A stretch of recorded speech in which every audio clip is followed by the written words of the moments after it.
Hello students, welcome back. My name is Ritik Jain and we are studying Mathematics Chapter 7 Fractions. Till now in this chapter we have studied what are fractions and then we learnt about different types of fractions which included proper fractions, improper fractions and mixed fractions. Then we also learned about how to convert improper fractions into mixed and mixed into improper fractions. In the today's video we will be learning about equivalent fractions and we will also see some examples which will help you understand. Okay, so let's start it right away. So here you can see I have three squares and in all three of them I have shaded some part of it. By this time you all can write what are these fractions, what are the value of these fractions. Let's see. यहाँ पे इस square को मैंने दो parts में divide किया है और उसमें से मैंने एक पार्ट को शेड किया है, तो मेरा फ्रैक्शन हुआ 1/2 या फिर 1 out of 2. सिमिलरली अगले में मैंने इसको चार पार्ट्स में डिवाइड किया है और मैंने दो पार्ट्स को शेड किया है, तो this fraction is 2/4. And in the next one I have divided this square into 6 parts and I have taken out 3 or I have shaded 3 of them, so this becomes 3/6. But अगर आप इन तीनों squares को एक के ऊपर एक रखें, अगर इन तीनों स्क्वायर्स को मैं एक के ऊपर एक रखूँगा तो आप देखेंगे कि तीनों का जो शेडेड पोर्शन है वो बिल्कुल सेम साइज़ का है. तीनों का जो शेडेड पोर्शन है तीनों स्क्वायर्स में आप देखेंगे it is of same size, जो कि इस कंप्लीट स्क्वायर के हाफ को रिप्रेजेंट कर रहा है. ठीक है, तो ऐसे फ्रैक्शंस को जो किसी कंप्लीट के सेम पार्ट को रिप्रेजेंट करते हैं इनको हम कहेंगे इक्विवेलेंट फ्रैक्शंस. यानी कि 1/2, 2/4 and 3/6, all these three are equivalent fractions. What are equivalent fractions? Equivalent fractions are those which represent the same part of the whole. एक और एग्जांपल देखते हैं. यहाँ पे मैंने इसी स्क्वायर को अब डिफरेंट पार्ट्स में डिवाइड किया है. हम इनके फ्रैक्शंस की वैल्यूज लिखते हैं 1 by 1. So total parts are 8, 1 2 3 4 5 6 7 and 8 and I have shaded 6 of them, so fractions become 6/8. In the next one I have divided this square into 12 equal parts and I have shaded 9 out of them, so the fraction is 9/12. Next देखते हैं. यहाँ पे 4, 8, 12 and 16 total squares हैं 16 और मैंने कितनों को shade किया है 12 को, तो मेरा फ्रैक्शन हुआ 12/16. नेक्स्ट में मैंने 20 स्क्वायर्स में डिवाइड किया है इस बड़े वाले स्क्वायर को और मैंने कितने स्क्वायर्स को शेड किया है 3, 6, 9, 12 एंड 15, तो fraction becomes 15 out of 20. But again आप देखेंगे कि अगर मैं इन चारों स्क्वायर्स को एक के ऊपर एक रखूँगा तो वो इस कंप्लीट स्क्वायर के सेम पार्ट को रिप्रेजेंट करेंगे. वो इस कंप्लीट स्क्वायर के सेम पार्ट को रिप्रेजेंट करेंगे, जो कि कुछ इतना है, अराउंड 3/4 के आसपास. ये देखिए, तो ऐसे फ्रैक्शंस को मैं कहता हूँ equivalent fractions. In this case all these 4, 6/8, 9/12, 12/16 and 15/20, all these 4 are equivalent fractions. ठीक है, तो जैसा कि मैंने आपको कहा कि equivalent fractions are those which represent the same part of a whole, which represent the same part of a whole. यहाँ पे देखिए 1/2, 2/4, 3/6 ऐसे करके 36/72, all these are equivalent fractions. अब आप कहेंगे कि सर ये इक्विवेलेंट कैसे है?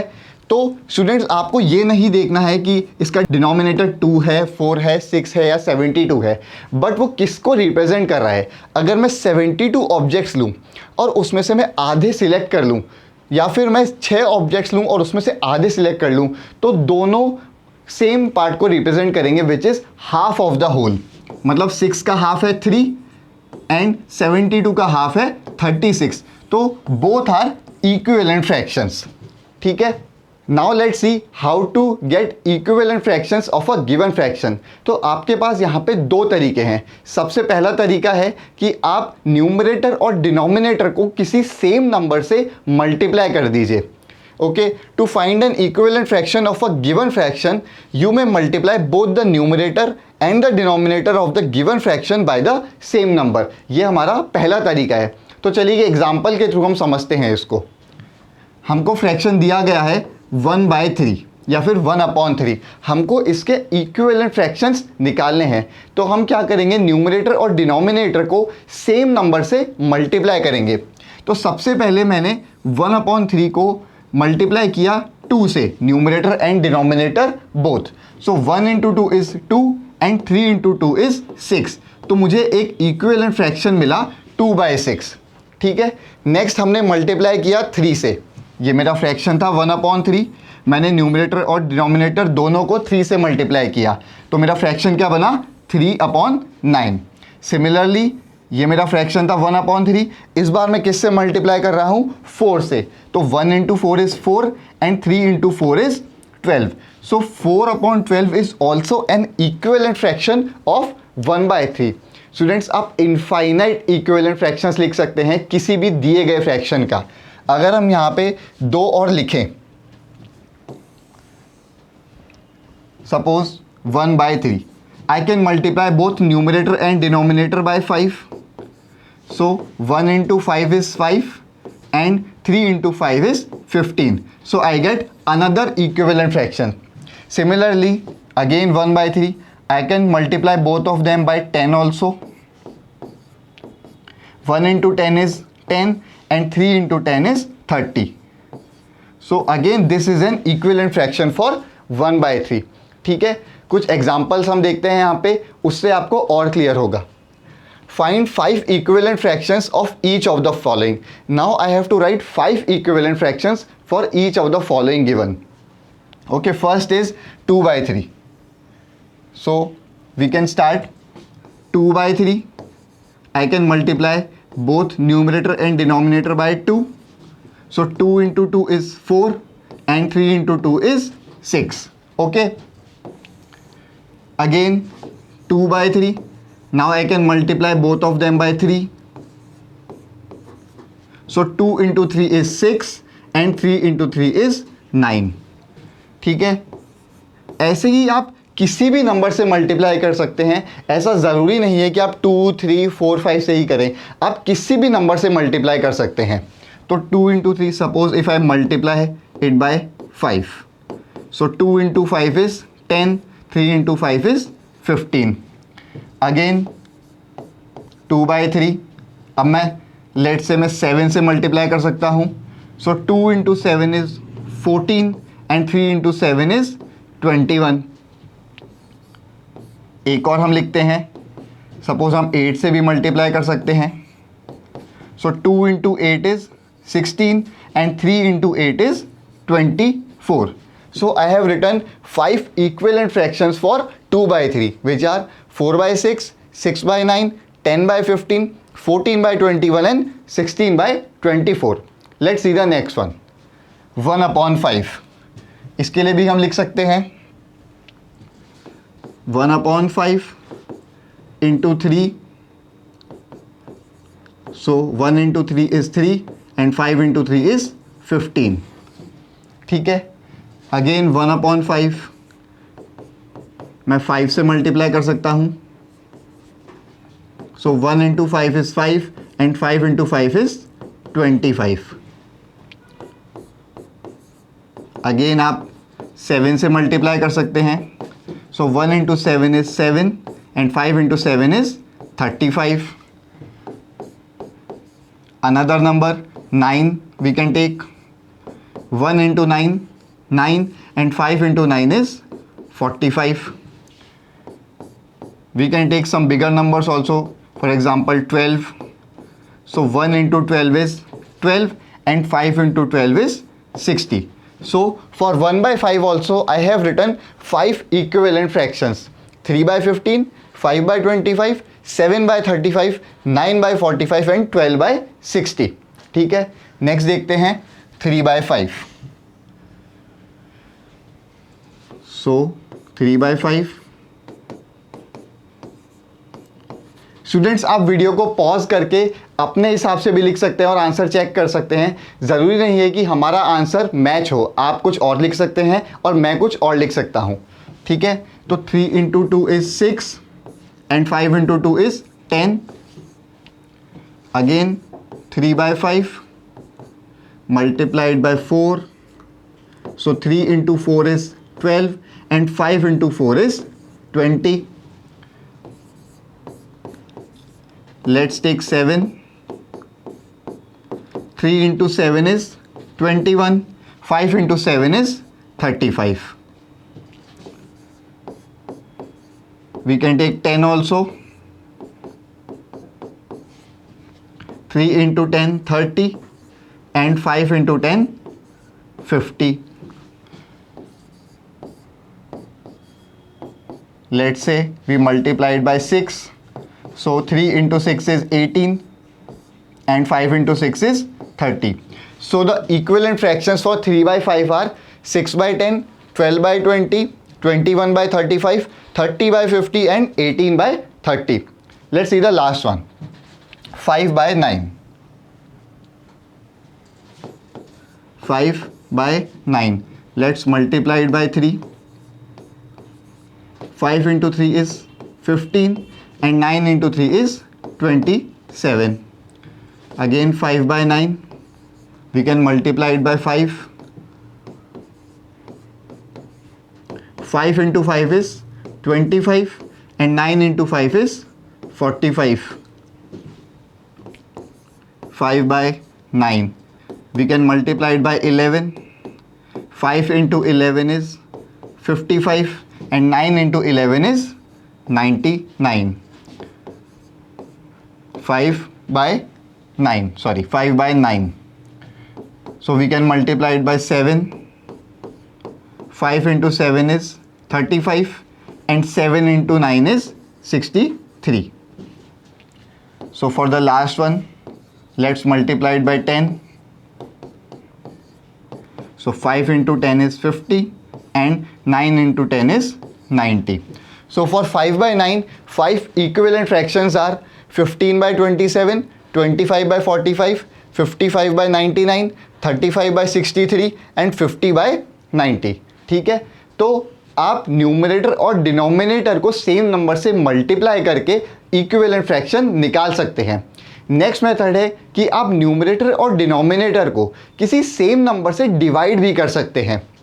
To find an equivalent fraction we में divide both the numerator and the denominator by the same number. ठीक है, आपको यहाँ पे एक फ्रैक्शन दिया है 12/15.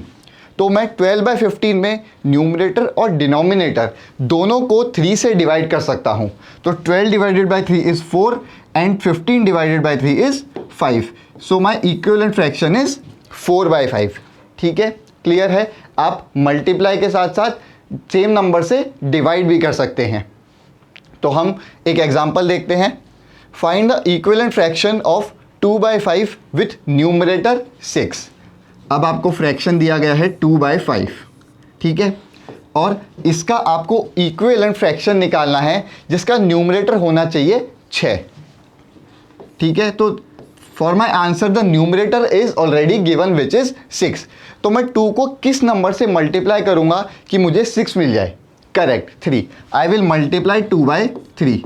एंड यू ऑल नो कि मैं सेम नंबर से ऊपर और नीचे दोनों तरफ मल्टीप्लाई करता हूँ, किसी एक तरफ नहीं. तो मुझे 5 को भी 3 से ही मल्टीप्लाई करना पड़ेगा. So that 2 into 3 is 6 and 5 into 3 is 15. तो एक ऐसा इक्विवेलेंट फ्रैक्शन जिसका न्यूमरेटर इज 6 विच इज 6/15. ठीक है, एक और एग्जांपल देखते हैं. Find the equivalent fraction of 15/35 with denominator 7. इस बार मुझे डिनोमिनेटर दिया गया है विच इज 7. ठीक है, तो अगर मुझे 35 से 7 पे जाना है तो आप सबको पता होगा कि मैं अब इसको 5 से डिवाइड करूंगा. मैं 35 को 5 से डिवाइड करूंगा तब मुझे 7 मिलेगा. और अगर मैं सेम डिनोमिनेटर में कर रहा हूं तो मुझे सिमिलर ऑपरेशन न्यूमरेटर में भी करना पड़ेगा. सो 15 divided by 5 which is 3. So the equivalent fraction is 3/7 with denominator as 7. ठीक है, एक और एग्जांपल देखते हैं. Find the equivalent fraction of 2/9 with denominator 63. Again मुझे डिनोमिनेटर दिया है 63, but this time 63 is greater than 9, तो मैं 9 को किसी नंबर से मल्टीप्लाई करूंगा, ना कि डिवाइड। तो हम 9 को किस नंबर से मल्टीप्लाई करें कि मुझे 63 मिल जाए? सो 9 into 7 is 63, so 9 multiplied by 7, and I will do the same operation in the numerator also. Okay, so 2 into 7 is 14। ठीक है, तो माई इक्विवेलेंट फ्रैक्शन बिकम्स 14 बाय 63। ठीक है, अब स्टूडेंट्स एक बहुत ही इंपॉर्टेंट या फिर फन एक्टिविटी कह सकते हैं, हम क्रॉस प्रोडक्ट्स की बात करेंगे जो कि सिर्फ इक्विवेलेंट फ्रैक्शन में होता है। ठीक है, तो यहाँ पे आपको कुछ इक्विवेलेंट फ्रैक्शंस दिए गए हैं, 1/3, 3/9, 4/5, 28/35 एंड सो ऑन। यहाँ पे इन नंबर्स को मैं मल्टीप्लाई करके कुछ इक्विवेलेंट फ्रैक्शंस लिखे हैं। अब पहले कॉलम में हम क्या कर रहे हैं? Product of the numerator of the first and denominator of the second. तो देखते हैं, product of the numerator of the first, पहले का numerator, and denominator of the second, और दूसरे वाले फ्रैक्शन का डिनोमिनेटर, मतलब हम इन दोनों को मल्टीप्लाई कर रहे हैं। तो 1 इंटू 9 इज 9। क्लियर है फर्स्ट कॉलम में। सेकेंड कॉलम में product of the numerator of the second, इस बार हम न्यूमरेटर ले रहे हैं सेकेंड का, and the denominator of the first which is this. तो हम इन दोनों नंबर्स को मल्टीप्लाई कर रहे हैं, 3 इंटू 3 विच इज 9। तो आप देखेंगे कि ये जो दोनों प्रोडक्ट्स हैं ये हमेशा इक्वल आएंगे in case of equivalent fractions. ठीक है, मैंने क्या किया, हम एक और एग्जांपल से समझते हैं। पहले का न्यूमरेटर और दूसरे का डिनोमिनेटर, तो हमको क्या मल्टीप्लाई करना है? 4 इंटू 35 विच इज 140। सिमिलरली दूसरे वाले का न्यूमरेटर और पहले वाले का डिनोमिनेटर हमको ऐसे क्रॉस में मल्टीप्लाई करना है। So 5 into 28 is also 140। Are these products equal? Yes. ठीक है, अब रिमेनिंग 3 के लिए हम सॉल्व करते हैं और चेक करते हैं कि ये हर केस में ट्रू है या नहीं। तो in this case I will multiply these two, 1 into 16 which is 16। ठीक है, और मैं इन दोनों को मल्टीप्लाई करूंगा, 4 into 4 which is also 16। So are these products equal? Yes, these are equal. ठीक है, आप मेरे साथ सॉल्व कर सकते हैं। इस केस में 2 इंटू 15 करूंगा मैं, 2 into 15 which is 30, and for the second one 10 into 3 which is also again 30. So are these products equal? Yes, these products are equal. Last part देखते हैं, 56 इंटू 3, मुझे 56 को मल्टीप्लाई करना है 3 से, तो आप कर सकते हैं। 56 इंटू 3 करना है, 3 6 18, 1 carry, 3 into 5 15 plus 1 16, so it is 168। Next मुझे 24 इंटू 7 करना है, सो 24 multiplied by 7, 7 into 4 28, 2 carry, 7 2 14 plus 2 16, so this is 168. Again these both are equal, so the products are equal. Yes. Students, आप कोई से भी इक्विवेलेंट फ्रैक्शंस में ये चेक कर सकते हैं। हम कुछ रैंडम एग्जांपल लेके इसको एक बार और वेरीफाई करते हैं। Suppose if I take fraction 5/7, ठीक है, अब मेरे को इसका एक इक्विवेलेंट फ्रैक्शन लिखना है, तो let's say I multiply both of them by 6, so 5 into 6 and 7 into 6, 5 into 6 is 30 and 7 into 6 is 42। तो मेरे इक्विवेलेंट फ्रैक्शंस क्या बने? 5/7 एंड 30/42। अब इन दोनों के लिए हम चेक करते हैं, मैं किसको मल्टीप्लाई करूंगा? 5 and 42, so 42 multiplied by 5, 5 into 2 10, 1 carry, 5 into 4 20 plus 1 21, so this is 210। Next हम देखेंगे 7 into 30, So 30 multiplied by 7. 7 into 0, 0, and 7 into 3 is 21. So this also is 210. So both of them are equal.